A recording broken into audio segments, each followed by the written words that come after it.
कक्षा 5 बेसिक शिक्षा परिषद द्वारा संचालित पुस्तक हमारा प्रवेश पाठ 19 राष्ट्रीय एकता। हमारे देश में अनेक भाषाएं और बोलियां हैं। लोगों के खान पान तथा पहनावा भी भिन्न भिन्न है। इन विविधताओं के बावजूद हम लोग दशहरा, दीपावली, होली, ईद, बैसाखी, क्रिसमस आदि त्यौहार बड़े धूमधाम से मनाते हैं। कुछ पर्व ऐसे हैं कि जो हमारे राष्ट्रीय पर्व कहलाते हैं। 15 अगस्त स्वतंत्रता दिवस, 26 जनवरी गणतंत्र दिवस एवं 2 अक्टूबर गांधी जयंती। इन पर्वों को पूरे देश में मिलजुल कर मनाया जाता है। इनके अलावा हमारे राष्ट्रीय प्रतीक भी हैं। राष्ट्रीय पर्व और राष्ट्रीय प्रतीक हमारी राष्ट्रीय एकता के प्रेरणा स्रोत हैं।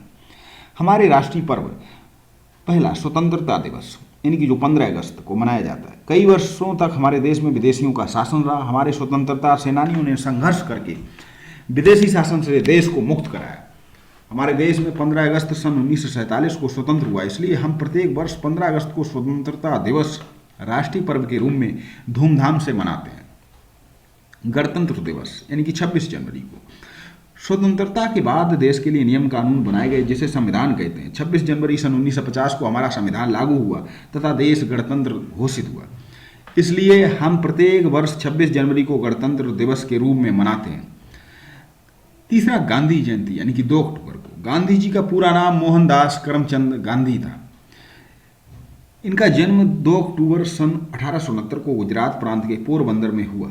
गांधी जी ने सत्य एवं अहिंसा के मार्ग पर चलकर देश को आज़ाद कराया। प्रत्येक वर्ष 2 अक्टूबर को हम गांधी जयंती के रूप में मनाते हैं। उन्होंने देश के विभिन्न जाति, धर्म तथा विभिन्न भाषा में बोलने वाले लोगों को एक सूत्र में बांधने का प्रयास किया। गांधी जी को पूरा देश बापू, राष्ट्रपिता और महात्मा के नाम से भी जानता है। राष्ट्रीय पर्व एवं राष्ट्रीय ध्वज फहराया जाता है तथा विभिन्न प्रकार के सांस्कृतिक कार्यक्रम आयोजित होते हैं। साथ में हमारे राष्ट्रीय प्रतीक, हमारे देश के कुछ राष्ट्रीय चिन्ह हैं, इन्हें हम राष्ट्रीय प्रतीक कहते हैं।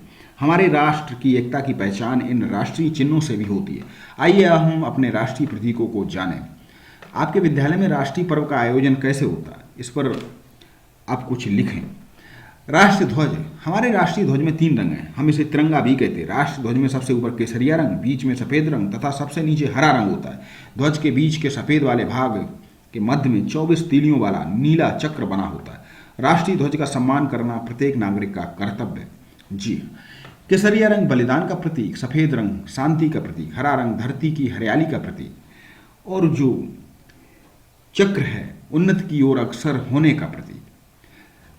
अब हम बात करते हैं राष्ट्रगान। अभी हमने राष्ट्र ध्वज के बारे में जाना। हमारा राष्ट्रगान जन गण मन अपनी पुस्तक में कवर के पीछे भाग में लिखे हुए राष्ट्रगान को याद करके हम अपनी कॉपी में लिखें। जानते हैं राष्ट्रगान की रचना रविंद्रनाथ टैगोर ने की है। इसे गाने में कुल 52 सेकंड का समय लगता है। राष्ट्रगान के समय सावधान की मुद्रा में खड़े होकर राष्ट्रगान को सम्मान दिया जाता है। 15 अगस्त और 26 जनवरी को झंडा फहराने के बाद जन गण मन गाया जाता है। अब हम बात करेंगे राष्ट्रगीत। राष्ट्रगीत यानी कि वंदे मातरम, सुजलाम सुफलाम मलयज शीतलाम, ये हमारा राष्ट्रगीत है। ध्यान रहे, जनगण मन हमारा राष्ट्रगान है और वंदे मातरम हमारा राष्ट्रीय गीत है। राष्ट्रगीत की रचना बंकिम चंद्र चटर्जी द्वारा की गई। आइए राष्ट्रगीत को हम अपनी कॉपी में लिखकर याद करें। आप इसको अपनी कॉपी पर लिख लीजिए और इसको धुन के साथ हम एक वीडियो में प्रस्तुत करेंगे आप लोगों के लिए, तो आप उसका अभ्यास कर सकते हैं। राष्ट्रीय पशु की बात करें तो बाघ है। बाघ और चीते में फर्क है। अक्सर कर बच्चे चीता बोल देते हैं, ऐसा नहीं है। पैंथर मीन्स चीता होता है, टाइगर मीन्स बाघ। बाघ हमारा राष्ट्रीय पशु है। राष्ट्रीय पुष्प की बात करें तो कमल यानी कि कमल का फूल राष्ट्रीय पुष्प है। राष्ट्रीय पक्षी तो मोर, मोर हमारा राष्ट्रीय पक्षी है। अब हम राज्य चिन्ह की बात करते हैं। आप लोगों ने सिक्कों एवं रुपयों पर दिए गए इस चित्र को देखा होगा। यह हमारा राज्य चिन्ह है। इसे अशोक स्तंभ से लिया गया।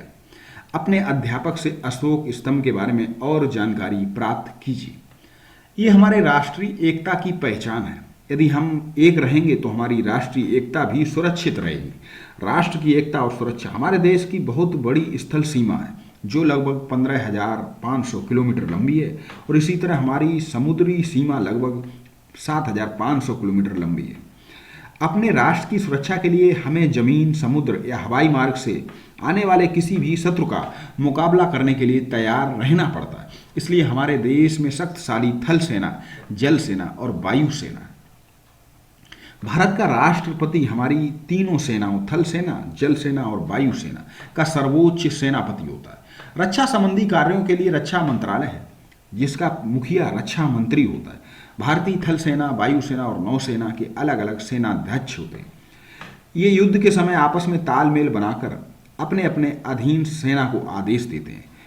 तीनों सेनाओं का मुख्यालय देश की राजधानी नई दिल्ली है। तो भारतीय थल सेना, वायु सेना और नौसेना के अलग अलग सेनाध्यक्ष होते हैं और इन सभी का प्रमुख यानी कि हमारा सर्वोच्च सेनापति हमारे भारत के जो महामहिम राष्ट्रपति होते हैं। सेना के अतिरिक्त कुछ अर्धसैनिक बल भी हैं, जैसे सीमा सुरक्षा बल, भारतीय तिब्बत सीमा पुलिस, असम राइफल्स, तटरक्षक बल। ये देश की सीमाओं पर तैनात रहकर इसकी सुरक्षा करते महत्वपूर्ण। सेना अलग है और अर्धसैनिक बल जो हमारी सीमाओं पर जगह जगह, जैसे कि सीमा सुरक्षा बल, भारत तिब्बत सीमा पुलिस, असम राइफल्स, तटरक्षक बल, ये हैं। देश के भारी शत्रुओं का सामना करने के लिए सेना सदैव सतर्क रहती। देश के अंदर अशांति और असुरक्षा से निपटने के लिए पुलिस के साथ साथ केंद्रीय रिजर्व पुलिस बल सीआरपीएफ तथा कुछ अन्य संगठन भी काम करते हैं। जब हमारे देश के अंदर चुनाव होते हैं तब यही पुलिस और हमारे ये केंद्रीय रिजर्व पुलिस बल ये शांतिपूर्ण चुनाव संपन्न कराते हैं। बाहरी आक्रमण या सशस्त्र विद्रोह के कारण यदि देश की सुरक्षा संकट में हो तो राष्ट्रपति आपातकाल की घोषणा कर सकते हैं।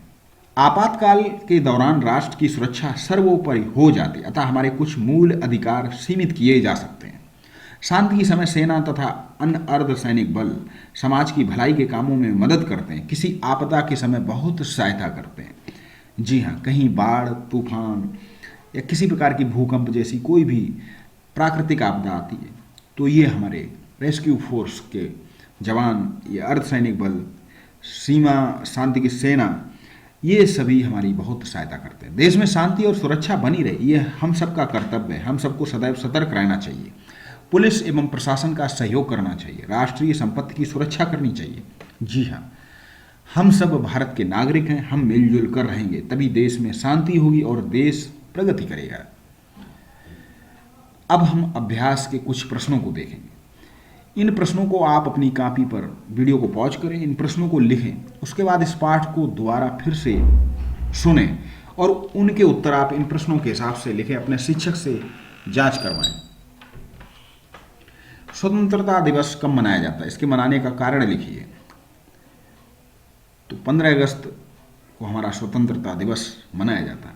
आप वीडियो को सुनकर विधिवत इनके उत्तर लिखिए। मैं आपको शॉर्ट में कुछ हेल्प दे रहा हूँ। 26 जनवरी को हम गणतंत्र दिवस क्यों मनाते हैं? क्योंकि इस दिन हमारा संविधान लागू हुआ था। गांधी जी के बारे में लिखिए। गांधी जी का पूरा नाम मोहनदास करमचंद गांधी, जिनका जन्म गुजरात के पोरबंदर नामक स्थान पर हुआ था। राष्ट्रीय एकता क्यों आवश्यक है? हमारे देश में विभिन्न जाति, धर्म, संप्रदाय के लोग रहते हैं। हमें भारी आक्रमण शत्रुओं से को मुंहतोड़ जवाब देने के लिए, अपने देश की प्रगति करने के लिए, हमारा देश आगे बढ़े, इसलिए हम सबको मिलजुल कर एकता के साथ रहना है। सेना क्या कार्य करती है? भारतीय सेना के प्रमुख अंगों के नाम बताइए।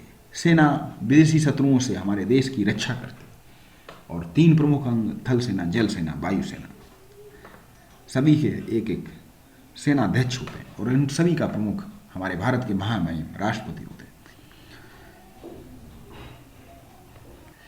किसका संबंध किससे मिलान करें? स्वतंत्रता दिवस 15 अगस्त, गणतंत्र दिवस 26 जनवरी, गांधी जयंती 2 अक्टूबर, राज्य चिन्ह अशोक स्तंभ, राष्ट्रगीत वंदे मातरम। रिक्त स्थान की पूर्ति कीजिए। हमारा राष्ट्रगीत जनगण मन हमारा राष्ट्रगान है।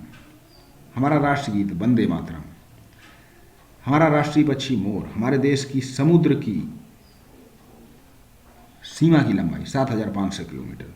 देश की स्थलीय सीमा कितनी है? 15500 किलोमीटर। राष्ट्रपति तीनों सेनाओं का अध्यक्ष होता है। अपनी कॉपी पर निम्नलिखित के चित्र बनाइए। राष्ट्रीय पशु, राष्ट्रीय पक्षी, राष्ट्रीय पुष्प, राष्ट्रीय ध्वज। साथियों, आपने अभी तक चैनल को सब्सक्राइब नहीं किया तो आप चैनल को जरूर सब्सक्राइब करें। हम चैनल के माध्यम से आपको ड्राइंग करना भी कुछ वीडियो आपके लिए पोस्ट करेंगे, आपको हेल्प करेंगे। ड्राइंग किस तरह की जाए आपको हिंट करेंगे। आप अपने जीवन में अगर सफल होना चाहते हैं तो आप इस चैनल से जरूर जुड़ें, क्योंकि जितनी भी पठन पाठन सामग्री, अध्ययन सामग्री आपके सिलेबस की, आपकी प्रतियोगी परीक्षाओं के लिए सब कुछ आप तक उपलब्ध कराएंगे। हम आपके उज्जवल भविष्य की कामना करते हैं। शिक्षक की सहायता से सावधान एवं विश्राम मुद्रा के बारे में अभ्यास करते हुए, जी हाँ, हमें अपने राष्ट्रगान का अभ्यास करना चाहिए एक निश्चित समय सीमा पर, एक निश्चित धुन के साथ, एक लयबद्धता के साथ। सेना द्वारा प्रयोग किए जाने वाले शस्त्र के चित्र इकट्ठा कीजिए और अपनी कॉपी पर चिपकाएं। हमारा देश इसी तरह दिन दूनी रात चौगुनी तरक्की करती रहती, और इस सब में हम सबकी भागीदारी सुनिश्चित रहे। चलिए फिर मिलते हैं अगले पाठ के साथ। तब तक के लिए आप सभी को बहुत बहुत प्यार, बहुत बहुत नमस्कार।